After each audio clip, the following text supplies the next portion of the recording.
வணக்கம் நண்பர்களே.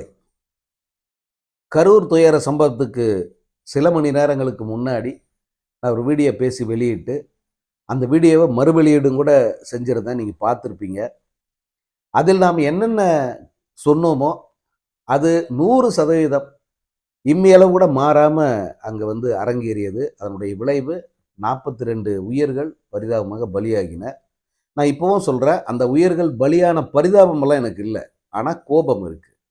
ஏன்னா, இவர்கள் நடந்து கொண்ட விதம், பலியான பிறகு அந்த குடும்பத்தினர் நடந்து கொண்ட விதம், இதையெல்லாம் பார்த்தப்போ ரொம்ப கோபம் என்னடா இதெல்லாம் என்ன வகையான ஒரு மனநிலை? இது என்ன பிழைப்பு? அப்படிங்கிற அந்த கேள்வி நம்ம விட்டு போகல. இப்போது இந்த சனிக்கிழமை சனியன் இப்போ செவ்வாய்க்கிழமை யமனா மாறி புதுவைக்கு வந்திருக்கு. நேத்தே இங்க மையம் கொண்டுருச்சு. இப்போ இன்னைக்கு பேசப் போறான். நம்ம ஒன்றும் பெருசாக பேசி ஒன்றும் கிழிக்க போகிறதில்ல. அதுவும் பாண்டிச்சேரியில் நின்றுக்கிட்டு யாரை பற்றி பேசுவ? பாண்டிச்சேரியில் யாருடைய ஆட்சி இருக்கு? திமுக ஆட்சி இருக்கா? பாண்டிச்சேரியில் அதிமுகவை பற்றி திட்டி பேசிட்டு அங்கே ஆட்சியை பிடிக்க போறியா? பாண்டிச்சேரியில் பாஜக ஆட்சி தான். பாஜக ஆட்சியை பற்றி முன்னால் வாய்க்கிளியே பேச முடியுமா? பார்ப்போம். நீ என்ன பேசுறன்றதை பார்க்க தான் போகிறோம். இதில் இவன் வேண்டாத ஆபத்தான விஷக்குப்பை அப்படின்னு நான் பலமுறை சொல்கிறேன். ஏன்னா எப்படி யுரேனியம் கழிவுகளுக்கு ஒரு ஆபத்தான ஒரு சக்தி இருக்கோ, அப்படிப்பட்ட சக்தி தான் இந்த விஜய். அவங்க கூட செங்கோட்டையன் சேர்றாரு, இல்லை நாஞ்சில் சம்பத் சேர்றாரு, இல்லை நாளைக்கு ஓபிஎஸ்ஐ கூட சேர்றாரு அப்படின்னா அதெல்லாம் ஒன்றும் அது ஒரு பெரிய விஷயமே கிடையாது. ஜஸ்ட் லைக் தட் ஒரு நாள் செய்தி. ஏன்னா கண்டென்ட் இல்லாமல் தவிச்சுக்கிட்டு இருக்காங்க சேனல்கள் எல்லாம், யூடியூபர்ஸ் எல்லாம். அவங்களுக்கு இந்த செய்தி, இந்த கண்டென்ட் ரொம்ப ரொம்ப தேவை. அதனால அவங்க திங்கக்கிழமையிலிருந்தே ஆரம்பிச்சிட்டாங்க. விஜய் வீட்டை விட்டு கிளம்பிட்டான், பாண்டிச்சேரி போயிட்டான், இதெல்லாம் அப்பயே வந்துருச்சு. இப்போ இன்னைக்கு அவன் என்னென்ன பேச போறாங்கிறத ஒரு பக்கம், அது ஒரு மூலையில தூக்கி போடுங்க. இந்த கூட்டத்தில் என்னென்ன நடக்க வாய்ப்பு இருக்கு? ஏன்னா பாண்டிச்சேரி போலீசார் அதிகபட்ச கட்டுப்பாடுகளை விதிச்சிருக்காங்க. அதே போல முதல் தடவையா இவன் இந்த விஜய் தரப்பிலிருந்து ஒரு அறிக்கையை வெளியிட்டு இருக்கான். என்னென்ன அறிக்கை பாருங்க. மின்சார கம்பங்கள்ல ஏறாதீங்க, மின் விளக்கு கம்பங்கள்ல ஏறாதீங்க, டிரான்ஸ்மீட்டர்கள்ல ஏறாதீங்க, மரங்கள்ல ஏறாதீங்க, கிரீஸ் தடவன கம்பிகள் பக்கம் வராதீங்க, ஸ்டேஜை முற்றுகையிடாதீங்க, அந்த பதாகைகள் வச்சிருக்கிற இடத்துல அதுக்கு மேல ஏறாதீங்க. ஏதாவது ஒரு அறிவுள்ள தொண்டனுக்கு சொல்லப்படுகிற எச்சரிக்கையா நீங்க எதையாவது இதை பாக்குறீங்களா? இப்ப கூடுதலா இவங்க சேர்க்கணும். தயவு செஞ்சு ஒருத்தர் கடிச்சுக்காதீங்க. ஏன்னா நான் திரும்ப சொல்றேன், நான் ஏதோ பெரிய அறிவாளி முன்கூட்டியே சொல்லிட்டேன் அப்படின்னு நான் அதை கிளைம் பண்ணிக்க வரல. ஆனா நான் ஆரம்பத்திலிருந்து சொல்றேன், இவங்க யாரு? ஒரு ஜோம்பி கூட்டம். ஜோம்பிகள் தான் அவன் யாரு பிடிக்கல அவன் கழுத்தை போய் கடிச்சப்பான், பிடிக்கலன்னு கூட இல்லை, பார்க்குறவன் கழுத்தை எல்லாம் கடிச்சு வைப்பான். அந்த மாதிரியான ஒரு மனநிலையில் இருக்கிற ஒரு முட்டா பசங்க கூட்டம் இது. இன்னொன்னுங்க பாருங்க, டாக்டர் எழிலன் அளவுக்கெல்லாம் ரொம்ப நாகரிகமா இவங்களையும் அரசியல் படுத்தணும் அப்படிங்கிற பெரிய மனசெல்லாம் என்னை போன்றவர்களுக்கு கிடையாது. ஏன்னா இந்த கூட்டம் திருந்தாத ஜென்மங்கள். இதெல்லாம் பட்டால் கூட திருந்தாது. பட்டாங்க 41 பேர் செத்தாங்க, அந்த குடும்பம் நடுத்தருவில் நிக்குது. என்னதான் இவங்க எல்லாம் சேர்ந்து ஒரு 40 லட்சம் ரூபாய் கொடுத்துட்டாங்கன்னா மட்டும் அது எத்தனை நாளைக்கு கையில வரும்? 10 லட்சம் ரூபாய் ஒரு வருஷத்துல காலி பண்ணிருவாங்க. அதனால அந்த குடும்பங்களுடைய நிலை இனி வரும் காலங்களில் தான் அவங்களுக்கே புரியும்.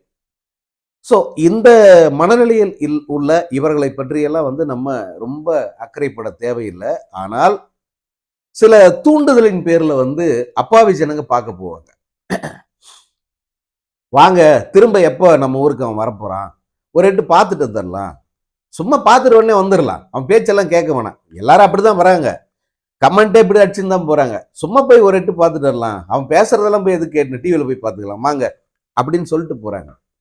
அதனால இந்த மக்கள் சக கூட அங்க இருக்கிற சிலருடைய பேச்சை நம்பி அந்த திடலுக்குள் போய் இவனை பார்க்கறதுக்கு போயிட்டு மிதிப்பிட்டு அந்த ஆபத்தான சூழல்ல சிக்கிக்காதீங்க. தேவையில்லாதது. இவன் பேச்சை எப்படியோ லைவ்ல போட்டுக்கிட்டே தான் இருக்க போறாங்க. இதை ஒரு 10 நிமிஷம் 20 நிமிஷம் இல்லை, பல மணி நேரங்கள் தொடர்ச்சியாக இந்த மானங்கட்ட மீடியா ஒளிபரப்பு தான் போகுது. அவன் லைவ் பேசுறான்ல, ஒரு வாட்டி போட்டு அடுத்து கடந்து போயிட்டு நியூஸ்ல சொல்லிட்டு போக வேண்டியது தானே. எல்லா தலைவருக்கும் அப்படி பண்றீங்களா? முதல்வர் ஸ்டாலின் மதுரையில் அவ்வளோ பேசினாரு. ஒரே ஒரு முறை லைவ் போட்டு அதுக்கப்புறம் செய்தியில சொல்றீங்க. ஆனா திருப்பரங்குன்ற மலை விவகாரத்தை நாள் முழுக்க லைவ்னு காட்டுறீங்க. எப்பேற்பட்ட ஒரு வன்மமான ஒரு மனநிலை பாருங்க மீடியாவுக்கு. இப்ப இந்த நிகழ்வையும் அப்படித்தான் காட்ட போறாங்க. வீட்டில் போய் உட்காந்து நல்ல நிதானமா அமர எதையாவது சாப்பிட்டுக்கிட்டே கூட பாருங்க. பார்த்துட்டு காரி துப்புங்க. ஏன்னா காரி துப்புற மாதிரி தான் அவன் பேசி வைப்பான். அப்புறம் இந்த சோம்பி கூட்டம்னு சொன்னல, இந்த அண்மையில் வந்து ஒரு ஊரில் அந்த மதுக்கடைகளுக்கு எதிராக போராட்டம் பண்ணுறேன்னு போய் அங்கே தடுக்க வந்த போலீஸாரை இந்த தற்கொலை பசங்க என்ன பண்ணாங்கன்னு நீங்கள் பார்த்துருப்பீங்க. நேற்றுலேருந்து அது வைரலாக போயிட்டு இருக்கு. கையை கடிச்சு வைக்கிறான். எப்படின்னா ஏதோ தெரியாதனமா இல்லை, தெரியாதனமா கடிச்சிட்டான்னு கூட சொல்ல முடியாது. கடிக்கிறது எப்படிடா தெரியாதனமா போவோம், அடிக்கிறது வேணா சொல்லலாம்.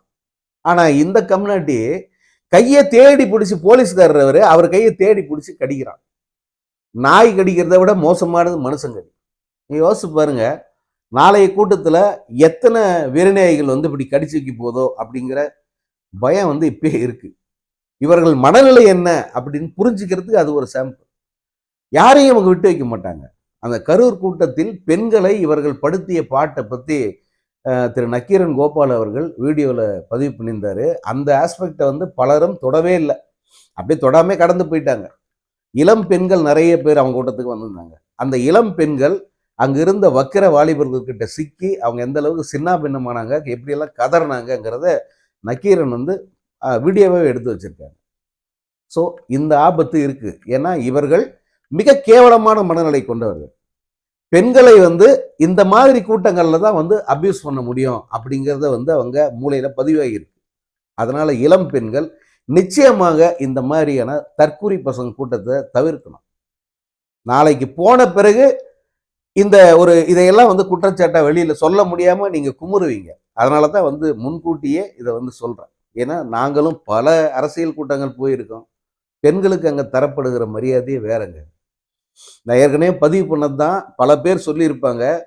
திருப்பத்தூரில் நடந்த புரட்சித் தலைவர் எம்ஜிஆர் கூட்டத்தில் அவர் பெண்களுக்கு எப்படி பாதுகாப்பு அளித்தார் அப்படிங்கிறத நினைக்கும் போதே புல்லரிக்குது. இந்த விஷயத்த என்னுடைய சகோதரிகள் கிட்ட நான் சொன்னேன் ஒரு பயணத்தின் போது. அப்படி சொல்லும் போது இன்ஸ்டண்டா அவங்க வந்து ஆச்சரியப்பட்டு, டே என்னடா அது, என்னடா சொல்ற, அப்படியா பாரு, எப்படி ஒரு முன் யோசனை, என்ன மாதிரி ஆள்ற அவரு, இந்த வார்த்தையை தான் அவங்க சொன்னாங்க. நான் மிகையா எதுவுமே சொல்லல. அவர் என்ன பண்ணாருன்னா, நான் போயிருந்தேன் அந்த கூட்டத்தில், நானே எங்கள் அப்பா எங்கள் அம்மா என்னுடைய இன்னொரு சகோதரி, நாங்கள் அந்த கூட்டத்துக்கு போயிருக்கோம். அதில் எல்லாரும் கலந்தா உட்காந்துருக்காங்க. ஆண்களுக்கு பெண்களுக்கு தனித்தனி பகுதின்னா கூட கலந்து தான் உட்காந்துருக்காங்க. அலைக்கடலான கூட்டம். இப்போ திருப்பத்தூர்ல இருக்கிற பேருந்து நிலையம், அந்த பேருந்து நிலையம் அப்போ கிரவுண்டாக இருந்தது, அது ஃபுல்லாக கூட்டம். அவர் கரெக்டாக வந்துட்டார். கரெக்டானா ஒரு அரை மணி நேரம் தான் லேட்டு அந்த கூட்டத்துக்கு. அதுக்கு முன்னே ஆடல் பாடலாம் நடந்து இருந்தது. அவர் கரெக்டாக வந்துட்டார். வந்த உடனே வந்து மைக் பிடிச்சி அவர் ஒரு 20-25 நிமிடத்துக்கு மேலே வந்து பேசினார். இந்த கலைஞர் ஆட்சியினுடைய ஊழல்கள் எல்லாத்தையும் பட்டியலிட்டார். ரொம்ப ஜனரஞ்சகமான பேச்சு வருது. ஜனங்க வந்து மெய் மறந்து போய் உட்காந்து அவரை பார்த்துக்கிட்டே இருந்தாங்க. அவர் பேசுறதை கேட்டு கை தட்டிக்கிட்டே இருந்தாங்க. பேச்சை முடிக்கல. அவர் பேச்சை முடிக்கிறதுக்கு ஒரு 2 நிமிடம் முன்னாடி நிப்பாட்டிட்டு, இப்போ உங்களுக்கு எல்லாம் நான் ஒரு விஷயம் சொல்ல போறேன், அதுக்கு முன்னாடி பெண்கள் எல்லாம் எந்திரிச்சு கிளம்பிருங்க அப்படின்னாரு. இந்த கூட்டத்தில் இருக்கிற ஆண்களுக்கு மட்டும் முக்கியமான ரொம்ப தேவையான ஒரு செய்தியை சொல்ல போறேன், அதனால அதை கேட்கணும்னு ஆசைப்படுறாங்களா அப்படியே உட்காருங்க, பெண்களுக்கு அது தேவையில்லை, நீங்க கிளம்பி போங்கன்ட்டார். தாய்மார்கள் உயிரையே வச்சிருக்கிற தலைவர் அவர். ஆனா பெண்களை வந்து அவர் என்ன சொல்றாரு, உங்களுக்கு தேவையில்லாத விஷயம் கிளம்புங்கன்ட்டு. சரி, தலைவர் உண்மையிலே வந்து ஏதோ விவகாரமா சொல்றாரு போல இது அப்படின்னு நினைச்சுக்கிட்டு எல்லாரும் உட்காந்துருந்தாங்க. பெண்கள் ஆல்மோஸ்ட் கலைஞ்சிட்டாங்க. இங்க பாருங்க, அந்த கூட்டம் அவ்வளவு பேர் வந்திருக்காங்க, ஆயிரக்கணக்கான மக்கள் வந்திருக்காங்க. வித்தின் 2 minutes பெண்கள் கூட்டம் காலி ஆயிடுச்சு. அப்ப அவ்வளவுதான் கூட்டமான்னு கேட்காதீங்க, ஏன்னா அது திறந்த வெளியே இருந்தது. டக்குன்னு வந்து எல்லாருமே ரோடுக்கு போயிட்டாங்க. அவங்க போன பிறகு அவர் சொல்றாரு, இப்போ ஆண்கள் எல்லாம் கலைந்து செல்லலாம்.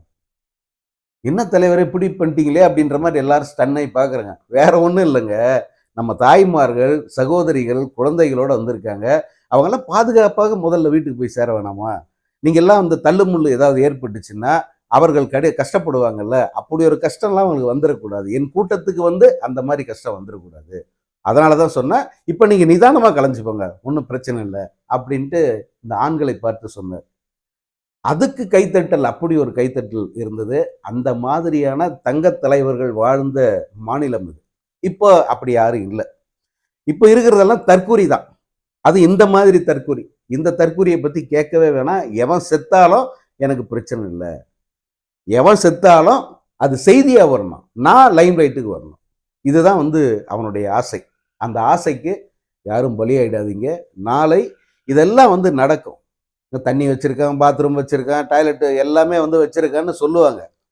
அதெல்லாம் நீங்க யோசிச்சு பாருங்க. ஒரு 5000 பேர் வராங்க. 5000 பேருன்றதே பெரிய கூட்டம் தாங்க. நான் முன்னே சொன்ன மாதிரி தான். அவங்க நெருக்கி அடிச்சாங்கன்னா மிகப்பெரிய ஸ்டாம்பீடு. அதனால அந்த மாதிரியான ஒரு நெருக்கடியில போய் சிக்கிக்காம இருக்கணும்னா, இவனது கூட்டத்தை முடிந்தவரை புறக்கணியுங்கள். வீட்டில் இருந்தே பாருங்க. உங்களுக்கு ரொம்ப ஆசை, நான் விஜய் ஃபேன் அப்படின்னு நீங்க சொல்லிக்கிறவங்களா இருந்தா, வீட்டில் இருந்தபடியே பாருங்க. இல்லைன்னா நீங்க மீதிய நேர்ல போய் அனுபவிச்சுக்கங்க.